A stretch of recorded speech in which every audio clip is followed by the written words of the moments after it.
शदीद गर्मी और हफ्स के बाद इस्लामाबाद में बादल बरस पड़े, जिससे जुड़वा शहरों का मौसम खुशगवार हो गया।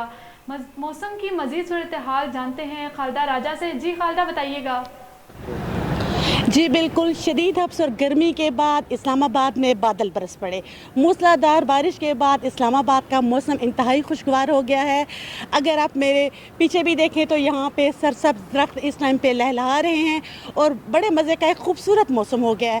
जबकि महकमा मौसमियात का ये कहना है कि ये वक्फे वक्फे से जो बारिश है ये जारी रहेगी।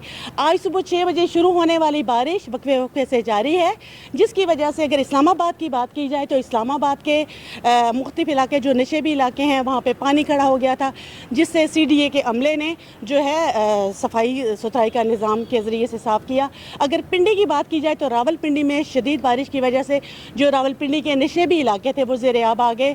अगर दर्जा हरारत की बात की जाए तो इस वक्त इस्लामाबाद और रावलपिंडी का दर्जा हरारत काफ़ी कम हो चुका है।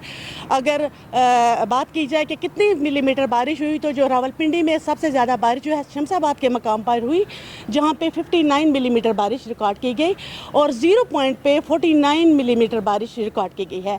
महकमा मौसमियात का ये कहना है कि ये बारिश जो है वो वक्फे वक्फे से जारी रहेगी और ये 27 जुलाई तक बारिशों का ये सिलसिला जारी रहेगा। अगर मुल्क के दीगर इलाकों में बारिश के हवाले से बात की जाए तो गिलगित बल्तिस्तान में भी बारिश का इम्कान है। इसी तरीके से अगर बात की जाए बलूचिस्तान की तो बलूचिस्तान में मौसम हब्स के साथ साथ गर्म रहेगा। इसी तरीके से सिंध में भी मौसम गर्म रहने के इम्कानात है। जी बहुत शुक्रिया खालिदा, तफसीलात से आगाह करने के लिए।